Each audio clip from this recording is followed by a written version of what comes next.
A20 aircraft is about to landing.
The vehicle is the sectioning depth.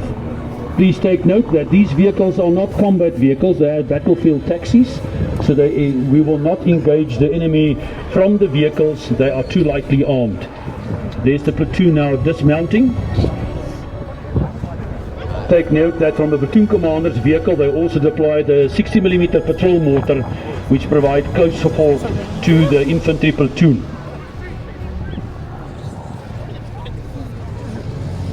The platoon is now advancing to contact and the vehicles are withdrawing into what we call a Zulu area for empty vehicles. The ground commander has now called in the Rooivalk attack helicopter to strike the enemy positions on the objectives as well in depth. There is the Rooivalk to the north, pitching and fanning and lining up for the attack.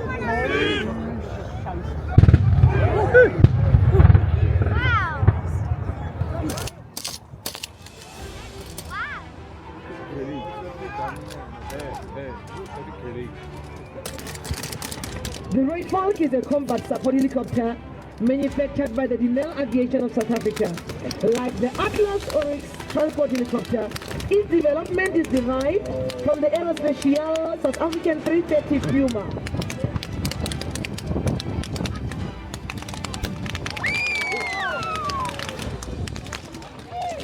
The Rooivalk combat support helicopter is an attack helicopter used in the ground suppression, anti-armor, reconnaissance, close support, as well as counter-insurgency roles.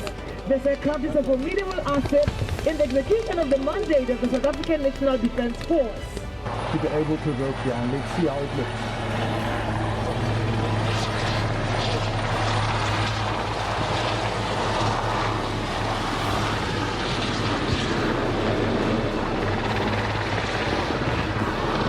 Ladies and gentlemen, the rope extraction is performed by competent and qualified aircrew only on a specific extraction rope. After an amount of 7 people maximum on the rope at a time can be extracted, basically it is a small team extraction. The aircraft comes into the hole by runabout.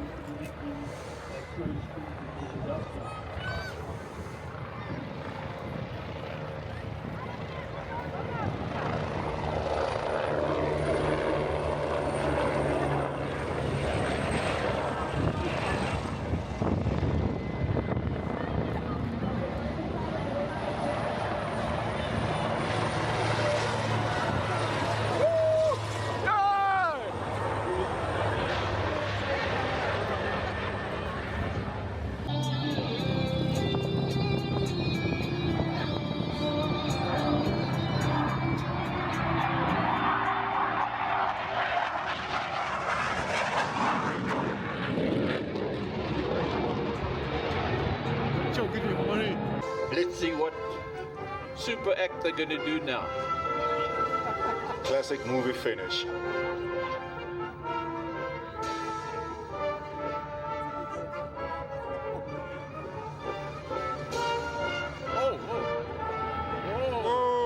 you have it. That is. In the Lebanese Civil War, the Air Forces operated the Gazelles during that war, using them for reconnaissance and light attack operations as well. The Gazelle helicopter remains in service with several air forces around the world, valued for its versatility, speed, and proven design even decades after its introduction.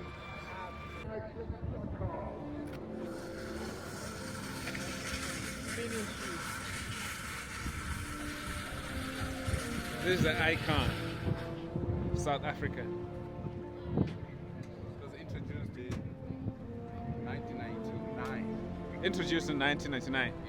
Yeah.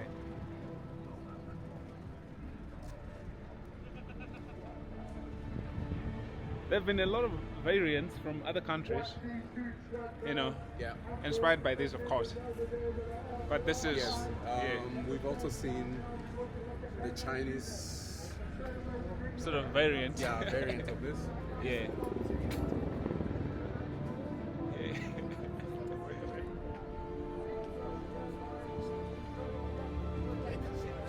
So, did you actually fly for the airshow? He's that one. Oh, you flew for the airshow. Yeah. He's the airshow pilot, I'm the operational pilot. So in terms of capabilities, altitude, how far can you go? Altitude-wise? Prefer not to go higher than 20 foot. No, I'm not serious. Yeah. You prefer not to go. Anything higher than 200 foot was get a nosebleed. Attack helicopter operations is normally extreme low. Like low. Yeah. So you can do 20,000 foot. Yeah, 20,000 foot and land on 10,000 foot. That's the OEM, the design there. That's what I've never been there. You also need oxygen. Lots of stuff, yeah. There's no reason for these machines to fly. To really fly that high. There's no reason, yeah. All right. We don't even do instrument flying. We just do between the trees at night on MBG goggles. That's it. What we do. And have you ever had to use it for in the battlefield or anything like that? That's exactly what it's for. Yes. But have you ever had to actually use for it? 10 years we've been deployed to the DRC where we use and fire and everything. We fire and we take fire. Wow. It's a busy machine. Wow. No, we're proud of this. I mean, this is definitely very Yeah. Beast of a machine. Yeah, and any other, do you fly any other helicopters like the Puma, Oryx, or any other? Fly the Oryx and the 109 and the LOA. Okay. Wow, that's awesome. Great to meet you, Janice. What's your what do you call it? Call sign or? Yeah, so we're looking at this is the Chinese military, it's a Y-20. It's a military transport helicopter that was introduced around 2013. It's been in service till then. So you're talking about military cargo, you're talking about service deployment, different operations. This is probably one of the biggest military transport airplanes. So they are here at the AAD 2024, and they did a flight yesterday, even today. They did their display, and the guys and the pilots from the Chinese military were here. So it's been exciting to see it. It's a great airplane. If you look at the shape, it's got twin engines on. Yeah. We're now looking at the Hawk. This is part of the South African Air Force as well. Built by BAE Systems. Yeah, because you don't get directly to simulate. For some years as well. This is almost like a younger brother to the Gripen. And flies quite fast over the speed of sound. This is a dual seater, so that two pilots can fly.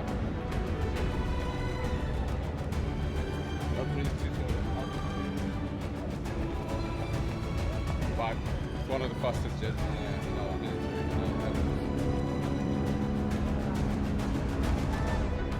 Okay, let's go. So this is the South African Air Force. Pride and joy. This is the Gripen. It's a single seater. They've got two versions. This is a single seater version. It can go up to 1.8, almost twice the speed of sound. So this is probably the most heavily trusted fighter plane. It was manufactured in Sweden by a company called Saab, and it's been in South Africa for some years now. So it travels at almost twice the speed of sound, which is quite fast. I don't think anyone can run away from this thing. So if you see this chasing the United States, just give up. I can tell you that. Just give up. So this is the Gripen. So you can see it's got a. Is it a single? This version is single seater. It's a single seater, yeah. And then we also have the dual seater. The dual seater. Yes. Oh, right. 600. No, 16. Oh, right. 16. So when it comes to 16,000. the avionics, Yes. do we get the components from Sweden, from Saab directly? Everything. Everything All the from. components inside comes from them. If something goes wrong, we take it out, send it to them.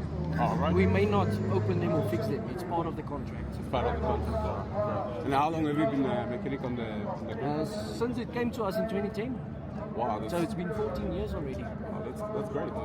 Okay, and also in terms of weapons, what type of weaponry are we talking about? There you can see it's the IRIS-T A2M missile. Okay. And then we've got those Mark 81s. It's a 250 kilogram bomb. So Right. that one can just drop, Right. or you can put on a different head and it becomes a laser bomb. Laser guided. bomb. All Yeah. right, all right. And then it's got its own cannon, 27 millimeter. Okay.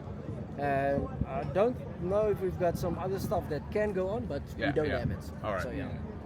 Great And then stuff. obviously there at the bottom, just the extra fuel tank if he has to go longer and further. Yeah. All right. And speed-wise, we You talking can go 1.8. 1.8. Yeah. It's about 2,000 km. It's about 2,000 km. It's very fast. Very fast. Great stuff. Here's the honest. And how often do you have to work on it or check it or? Well, before every flight you do a pre-flight. When it comes back, you do an after flight. If there's a snag, you do some snag, and then at certain hours we do certain maintenance, same as a car. Oh, yeah, so different intervals. intervals, yeah. Okay. All right. So, but obviously after every flight you check all the oils. Yeah. You check the tires because you can't have a flat tire on an aircraft. No. Yeah. So it will be very catastrophic. All right, great stuff. So if I wanted to learn how to fly something like this through the South To the African Air Force, Air how long will it take me to be a come to pilot? Gripen. Okay, so let's say these days they send you to a civilian company first to do your PPL. Oh, PPL. Okay. After the PPL and they see you can fly, you go to that aircraft next door. It is the Pilatus. All right. Okay. Okay. You will be there 3 to 4 years. 3 to 4 years. Yeah. Yes. Then you go to the Hawk next door for maybe 5 years. Yo. And then, if you are the best, you can come to Gripen. If you're the best. Yes. Wow. So they don't just send all of them. We only have so many spots. Has a Major General Matebula flown He this? was here. He was here. He was flying with us, yeah. Wow. He was our previous officer commanding on the base. Yeah. Yes, yeah. Now he flew Gripen as well. Wow. Long ago when, I can't remember how many years ago. Yeah. Wow. But it makes sense that the way amount to of- get there, yes. kind of. I mean, Because this is. once you get here, you must know how to fly. Because this thing is easy to fly, but you must know how to do the rest. Yeah. When you're up there, it's not concentrating on flying, it's concentrating weapons. Where's the guy? You know, it's so much stuff that goes through there. Yeah. All right. And then fly-by-wire or Everything. fly-by-wire? It's got a lot of computers inside, yeah. a lot of systems, a lot of checks. Yeah. So no, it's very advanced. And then maximum number of G-forces and things like 9 that? Gs. 9 Gs. 9 By Gs. that time you pass out. 9 Gs. Yeah. I had the privilege to go in a cheetah many years ago. cheetah, yeah. And I went to 6 Gs and I flew. Whoa. So no, these pilots they get trained to handle 9 Gs. Oh, Wow. that's awesome. Yeah. It's a single prop, fixed wing, very small aircraft. So sometimes you find them being used for game flights, for short haul flights, and capacity about probably 6 people max. Doesn't really take a lot of passengers. Yeah. But it's good to have. And this is also single prop. And as we pan to our left,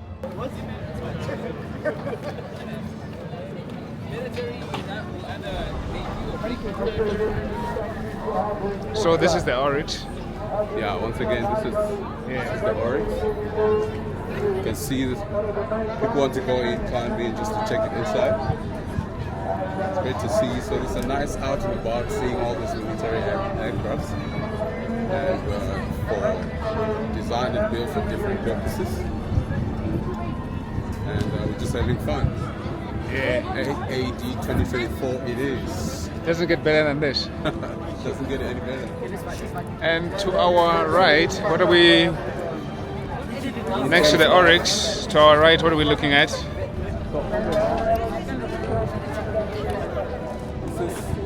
Yeah. So let's pause. Just want to double check it.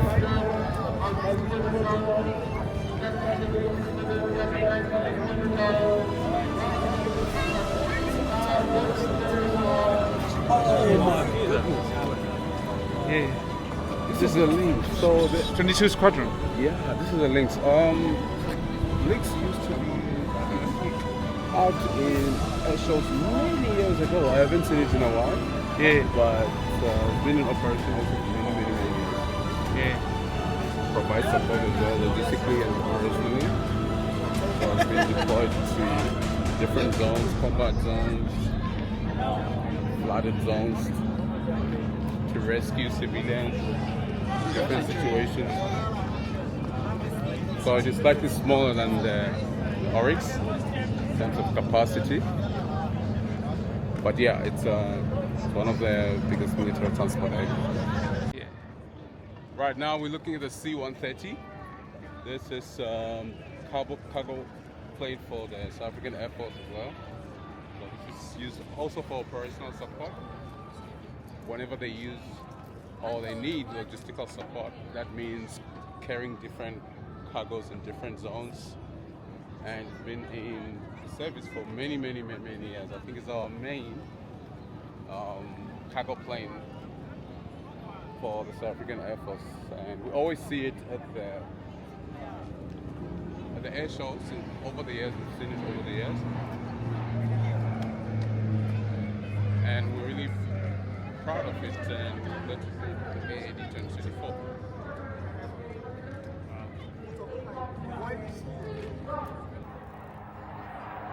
A formation of two oaks, also preparing for the mass fly past.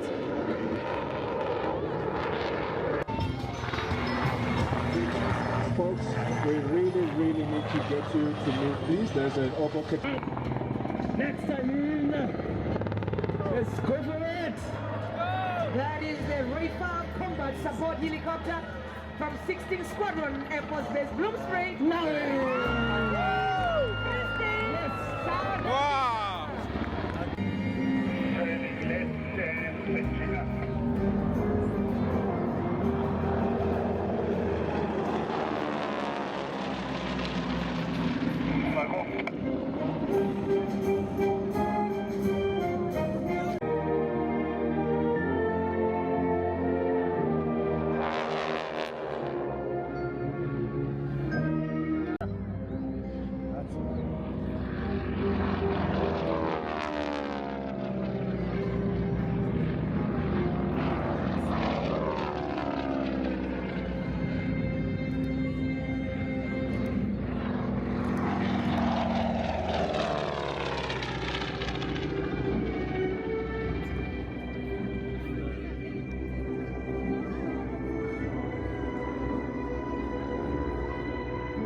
Here they come, ladies and gentlemen.